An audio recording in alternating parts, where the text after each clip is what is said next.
Welcome to Servant of the Fates. Today I have a super quick tarot lesson for you.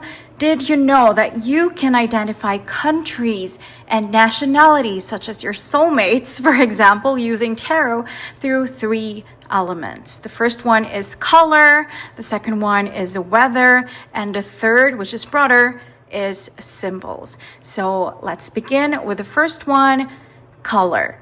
For example, blue and white cards, okay? Predominantly blue and white cards like the Two of Swords and the Star. They look very similar in color palette, right?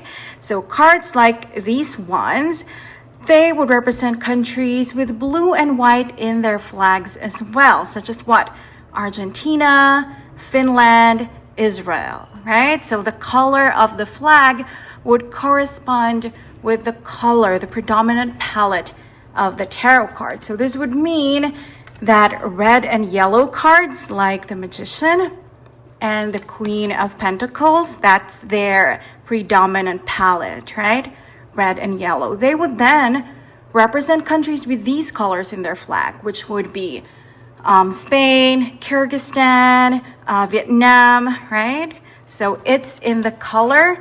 You just have to look for the same palette in the flags. That's the first one. The second one, if you're asking about countries, nationalities, the second one is weather. So cards that are depicting the cold, like the Five of Pentacles, it's snowing, right? Or the Five of Cups, he is wearing a coat. It's very cold, he feels cold, he looks cold. These cards would represent countries with a cold climate, such as, say, Russia, Norway, Canada, other countries way up there in the north, right?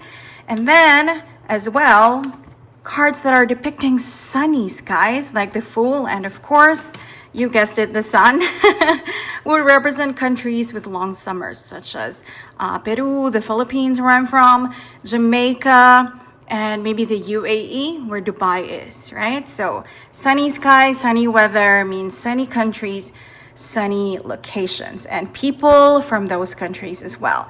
Last but not least, the third one is symbols. It's a bit broader, but you just have to inspect the cards for symbols that you think mean something, symbols that stand out to you as a reader. For example, the Hanged Man. What is the most prominent thing about him? It is his position, right? He, unlike everyone else, he's upside down. And so is what country? Australia, right? That's what we call it, the land down under. So this could represent an Australian person. If you're asking about nationalities, ethnicities, or locations, then it would mean Australia, maybe New Zealand, okay? So then let's see what other examples do we have. Judgment. There is something very prominent here. This symbol, I don't know if you know this, but this is called St. George's Cross, which happens to be the flag of England. Okay, so then if you pull this card, you're talking about someone who's from there or, you know, with ancestry from England. Now, this other card, the World. What is the biggest thing here? What is the most prominent thing here? It is this laurel wreath, right? That's surrounding the dancer, the woman. And laurel wreaths, what does that remind you of? Greece is very famous for them, right? So then if you pull this card asking, where should I go on my next vacation? Maybe your suggestion from the universe is Greece, okay? Athens, Santorini, take a pick. Last but not least, the Knight of Wands. He showcases what? The pyramids, right? Which are inseparable from Egypt. So then maybe the person you're meant to marry is Egyptian, or that is the country that you're meant to live in forever, okay? So this knowledge, as you can see, it is useful for answering questions like, should I bet on, say, Germany or Brazil in the upcoming FIFA? Okay, so it can be used for betting as well, but please don't gamble. Such as questions like, which country will dominate the world economy, if you're interested in political science and economy and things like that, okay, recent current events.